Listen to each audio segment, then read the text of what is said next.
Hello दोस्तों, स्वागत है आपका हमारे यूट्यूब चैनल पे। पिछले वीडियो में हमने ईआर के बारे में अध्ययन किया था, अंतःप्रदेवी जालिका। उसमें हमने उसकी संरचना, उसके प्रकार, उसके कार्य का अध्ययन किया था। अब हम माइटोकॉन्ड्रिया के बारे में, उसकी संरचना, उसके प्रकार या फिर उसके कार्य, उसकी खोज किस प्रकार से होती है, इसके बारे में अध्ययन करते हैं।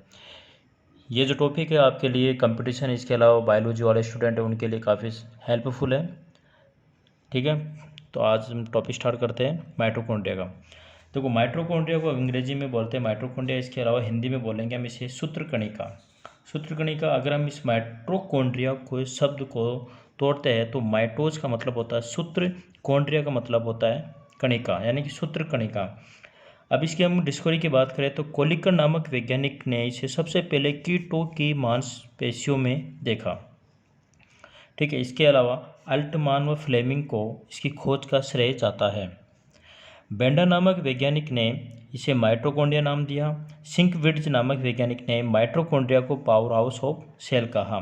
एक वैज्ञानिक और है जिनका नाम है हुग ब्लूम।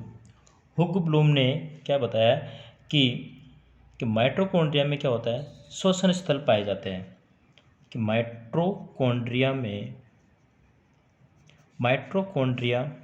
में श्वसन स्थल पाए जाते हैं। श्वसन स्थल पाए जाते हैं, हम देखेंगे इसमें। एक तो एटीएस से श्वसन वाला है, यानी कि एक तो एटीएस यानी कि इलेक्ट्रॉन ट्रांसफर सिस्टम है। दूसरा क्रेब्स साइकिल है, यानी कि इसमें कितने श्वसन सिस्टम चलते हैं, 2 चलते हैं। ये किसने बताया? हुग ब्लूम नामक वैज्ञानिक ने। ठीक है, एक वैज्ञानिक और थे, एफ म्यूज नामक वैज्ञानिक थे, जिन्होंने निम्फिया पादप में माइटोकॉन्ड्रिया को देखा था। तब से इसके बारे में रिसर्च हो गया था कि माइटोकॉन्ड्रिया प्लांट में भी विकसित होता है। ठीक है, अब हम देखते हैं जीवन काल। भाई, इसका जीवन काल कितना होता है? इसका जीवन काल होता है 5 से 10 दिन का।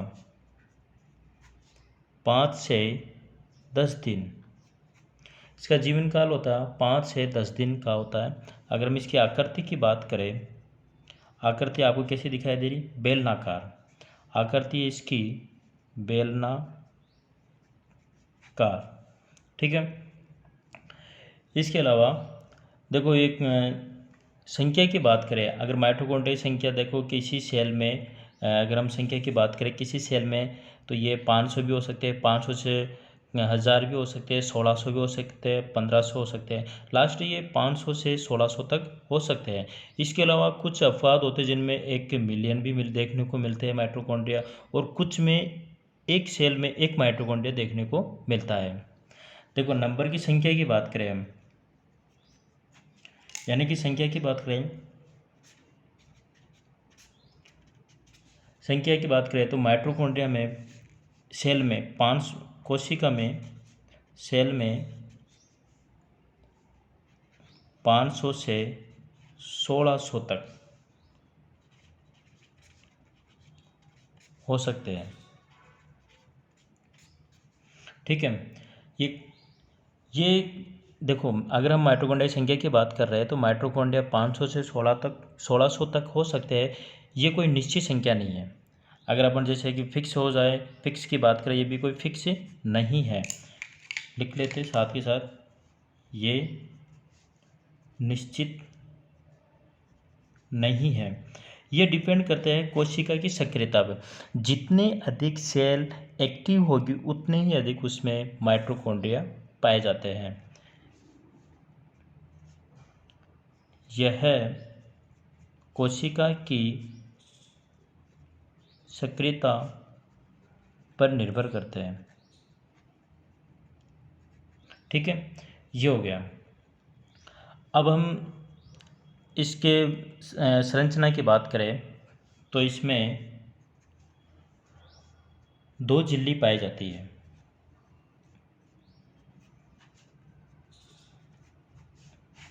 क्वेश्चन आ सकता है कि माइटोकॉन्ड्रिया में कितनी झिल्लियां पाई जाती हैं, यानी कि डबल मेम्ब्रेन है। माइटोकॉन्ड्रिया कैसा है? 2 झिल्ली युक्त कोशिकांग है, यानी कि 2 झिल्ली युक्त पाई जाती है, या फिर 2 झिल्ली युक्त कोशिकांग है। 2 झिल्ली युक्त कोशिकांग है। ठीक है, दो दो मेम्ब्रेन मिलेगी आपको देखने को लिए, दो झिल्ली युक्त कोशिकांग है। तो है एक तो बाहरी झिल्ली, दूसरी आंतरिक झिल्ली। ठीक है, देखो बाहरी झिल्ली की अगर अपन बात करें तो बाहरी झिल्ली कैसी होगी, सपाट। देखो बाहरी झिल्ली कैसी होगी, सपाट व अधिक पारगम्य। कैसी है, अधिक पारगम्य। ठीक है, आंतरिक झिल्ली कैसी है, इसमें फिंगर लाइक स्ट्रक्चर पाए जाते हैं। इसमें अंगुली नुमा संरचना, अंगुली नुमा संरचना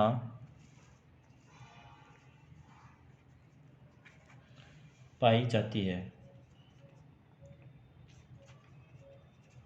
जिसे क्रिस्टी कहते हैं। देखो हमने मेम्ब्रेन की बात करें, देखो सेल ऑर्गन जो माइटोकॉन्ड्रिया की मैं बात करें तो इसमें डबल मेम्ब्रेन पाई जाने की दोहरी झिल्ली युक्त कोशिकांग है। ठीक है, कौन सा कोशिकांग है, दोहरी झिल्ली युक्त कोशिकांग है। ठीक है, जिसमें बाहरी झिल्ली कैसी होती है, सपाट है और अधिक पारगम्य है। इसके अलावा आंतरिक झिल्ली कैसी है, इसमें अंगुली नुमा स्ट्रक्चर होते हैं, यानी फिंगर लाइक संरचना होती है, जिसे हम क्या कहते हैं, क्रिस्टी कहते हैं। ठीक है, क्रिस्टी पर ऑक्सीसोम उपस्थित होते हैं, क्रिस्टी पर ऑक्सीसोम उपस्थित होते हैं, क्रिस्टी पर ऑक्सीसोम उपस्थित होते हैं। ठीक है, ऑक्सीसोम उपस्थित होते हैं। ऑक्सीसोम के अन्य नाम की बात करें, देखो इस ऑक्सीसोम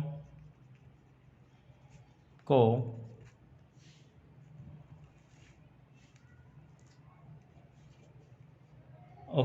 हम क्या बोल सकते हैं, इसके देखो ऑक्सीसोम को हम कह सकते हैं F1 F0 कण भी कह सकते हैं। इसके अलावा हम इसे मोरेन कण भी कह सकते हैं। मोरेन कण इसलिए कहेंगे क्योंकि ऑक्सीसोम की जो खोज थी ना, ऑक्सीसोम की खोज की थी एक वैज्ञानिक थे जिनका नाम था फर्नांडिज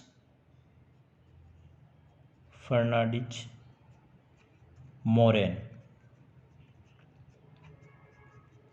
एक वैज्ञानिक थे जिनका नाम था फर्नांडिज मोरेन। ठीक है, उन्होंने इसकी खोज की थी, इसलिए हम इसे एक तो F1 F0 कण कहेंगे। इसके अलावा हम इसे मोरेन कण भी कहेंगे, मोरेन कण भी कह सकते हैं। देखो क्रिस्टी पर ऑक्सीसोम उपस्थित है, ऑक्सीसोम को F1 से F0 कण, इसके अलावा मोरेन कण भी कहते हैं। ठीक है, यहाँ क्रिस्टी शब्द आया था, क्रिस्टी अंगुलीनुमा संरचना होती है, इसे क्रिस्टी कहते हैं। देखो इसके बारे में, क्रिस्टी इसके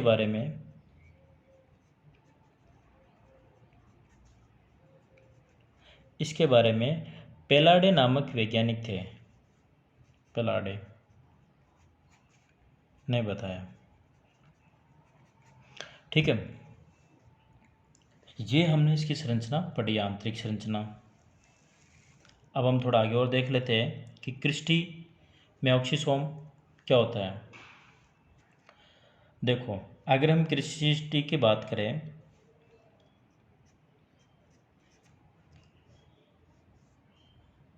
अंगुलीनुमा संरचना होती है जिसे क्रिस्टी कहेंगे। क्रिस्टी में क्या होते हैं, 3 भाग होते हैं। क्रिस्टी में नहीं है, ऑक्सीसोम का पार्ट होता है। ऑक्सीसोम में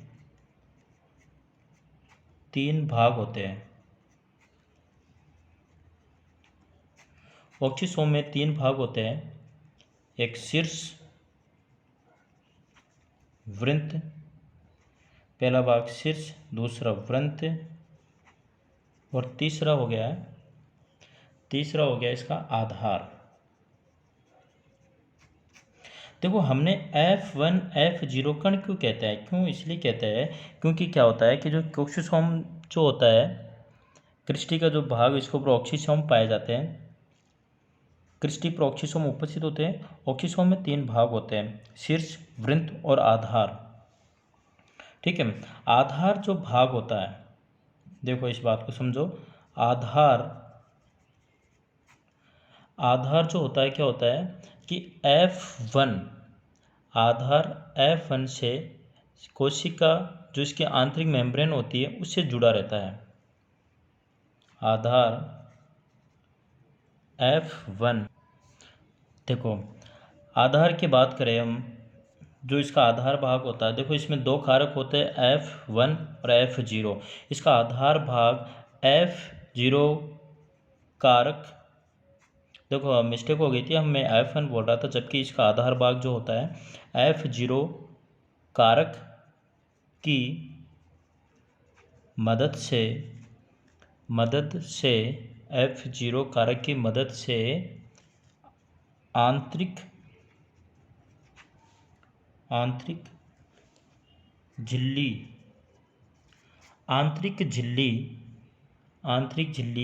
से जुड़े रहते हैं। ठीक है, इसके अलावा जो ऑक्सीसोम के शीर्ष भाग में, ऑक्सीसोम के शीर्ष भाग में ETS इलेक्ट्रॉन ट्रांसफर सिस्टम चक्र चलता है।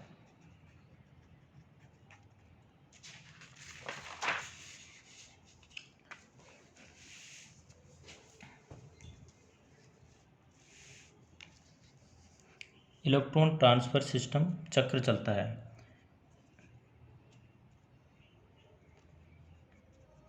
इलेक्ट्रॉन ट्रांसफर सिस्टम साइकिल चलता है।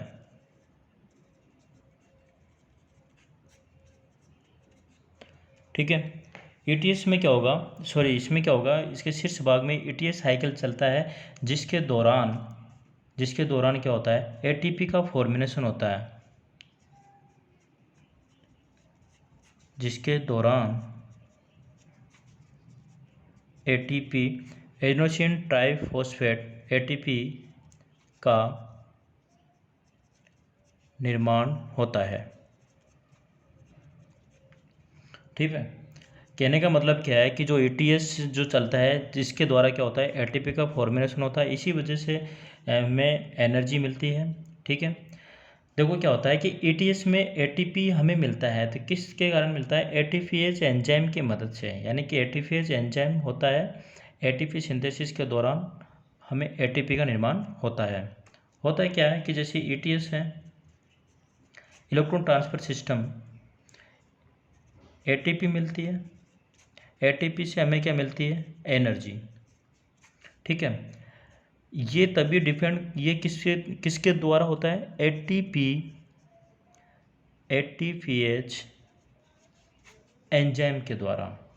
ठीक है, ये किसके द्वारा होता है, ATPase विकर के द्वारा संभव होता है। कहने का मतलब यह है कि जो ETS साइकिल चलता है उसमें ATP का निर्माण होता है, किसके माध्यम से होता है, ATPase एंजाइम के द्वारा होता है।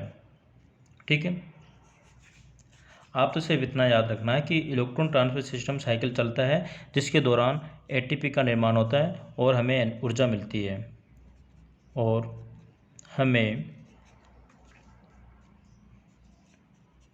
ऊर्जा मिलती है। ठीक है, ये इसकी आंतरिक झिल्ली पे जो ऑक्सीसोम पाए जाते हैं उसकी संरचना हो गई। अब हम इसके आंतरिक भाग की बात करें, इसमें पाया जाता है एक भाग मैट्रिक्स।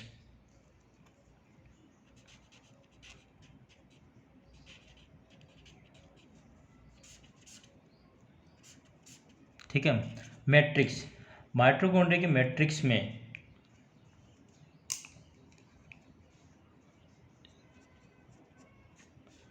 तरल भाग मैट्रिक्स कहलाता है।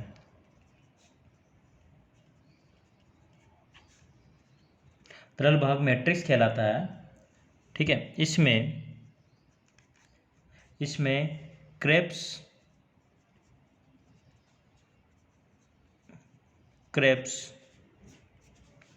चक्र चलता है। देखो, हमने शुरू में पढ़ा था कि एक वैज्ञानिक थे जिनका नाम था, जिन्होंने बताया कि माइटोकॉन्ड्रिया एक तरह से श्वसन स्थल है। ठीक है। और दो श्वसन स्थल चलते हैं, एक तो इलेक्ट्रॉन ट्रांसफर सिस्टम और दूसरा क्रेब्स चक्र है। ठीक है। ये क्रेब्स चक्र किस में चलेगा? माइटोकॉन्ड्रिया के मैट्रिक्स में चलता है, क्योंकि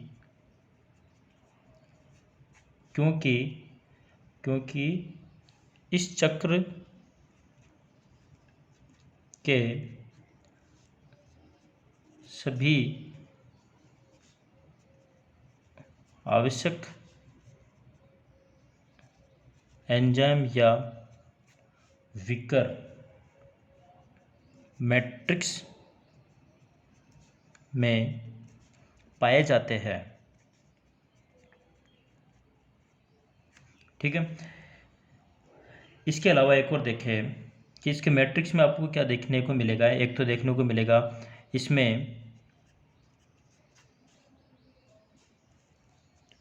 70S राइबोसोम। इसके अलावा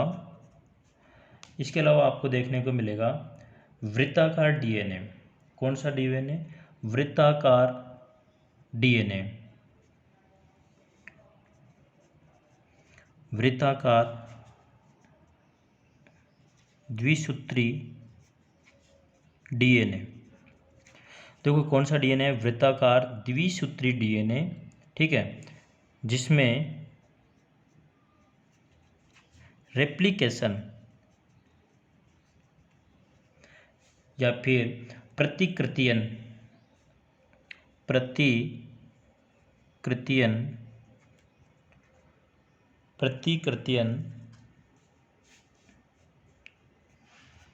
की क्षमता होती है। देखो, इसमें 70S राइबोसोम देखने को मिलेगा। क्वेश्चन आता है कि माइटोकॉन्ड्रियम कौन सा डीएनए मिलेगा आपको? है तो डबल स्ट्रैंड लेकिन वृत्ताकार है, लेकिन रेप्लिकेशन की क्षमता पाई जाती है। यानी कि प्रतिकृतियन की मतलब क्या होता है कि खुद की कॉपी तैयार करने की क्षमता होती है। ठीक है। क्षमता प्रतिगण की क्षमता होती है, इसलिए इसे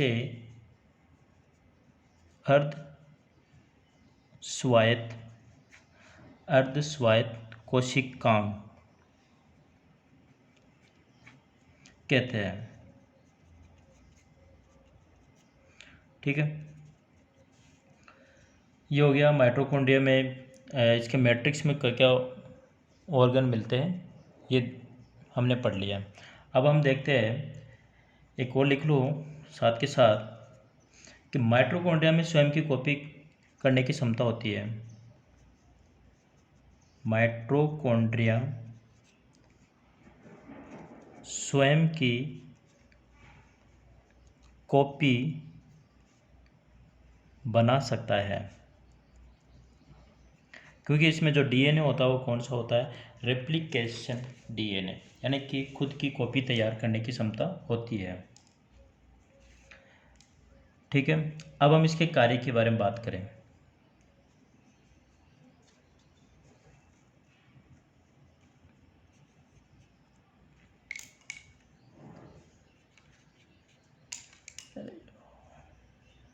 कार्य, देखो कार्य क्या है? ऑक्सीशोषण के दौरान ऊर्जा उत्पादन का कार्य करता है। ऑक्सीश्वसन के दौरान या फिर ऑक्सीजन के द्वारा ऊर्जा का उत्पादन करता है।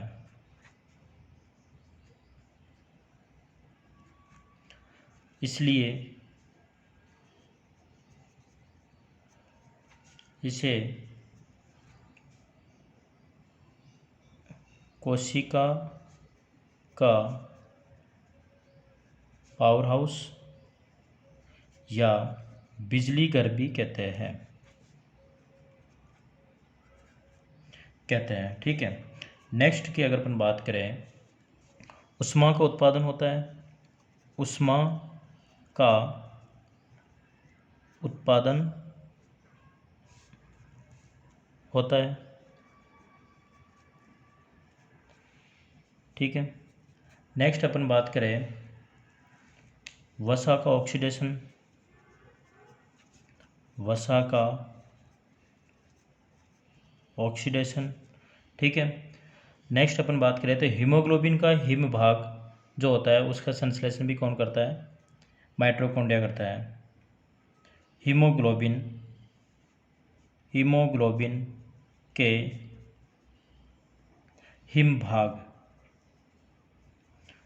यानी कि जो लोहा युक्त भाग का संश्लेषण करता है।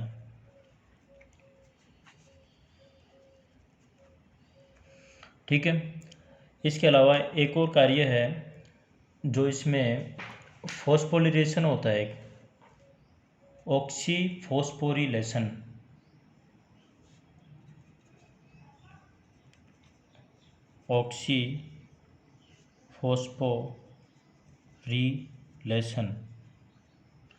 ऑक्सीफॉस्फोरिलेशन क्रिया होती है। ऑक्सीफॉस्फोरिलेशन क्रिया होती है, ये कहाँ होती है? ये होती है ऑक्सीसोम कणों में। यह ऑक्सीसोम कणों में होती है। ठीक है। एक बार हम डायग्राम से देख लेते हैं। देखो, माइटोकॉन्ड्रिया के हमने देखा था कि माइटोकॉन्ड्रिया को एक डबल मेम्ब्रेन दोहरी झिल्ली युक्त कोशिकांग कहेंगे। इसके अलावा इसकी जो दो झिल्लियाँ देखने को मिली थी, एक झिल्ली ये थी बाहरी झिल्ली, जिसे अपन क्या बोलेंगे? बाहरी झिल्ली। ठीक है। बाहरी झिल्ली कैसी थी? सपाट व कैसी थी? बाहरी झिल्ली कैसी थी? सपाट व एक और था नाम अधिक पारगम्य। सपाट व पारगम्य थी। ठीक है। दूसरी थी आंतरिक झिल्ली।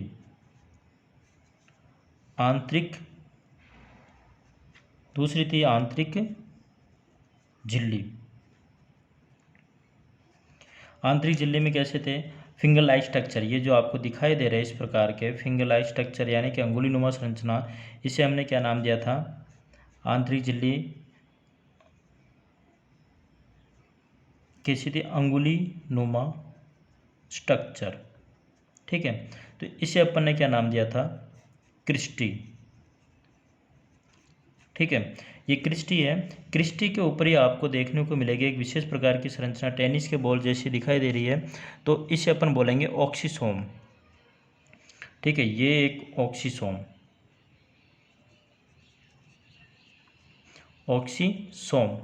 ठीक है। अगर हम ऑक्सीसोम की बात करें, ठीक है, ऑक्सीसोम को बाहर निकालें तो ये संरचना आपको देखने को मिलेगी। ठीक है। ये तो हो गया शीर्ष भाग, ये हो गया वृंत भाग और ये हो गया आधार। देखो, शीर्ष भाग में हमने एक चीज़ देखी थी कि शीर्ष भाग में ETS साइकिल चलता है, जिसके दौरान ATP का निर्माण होता है।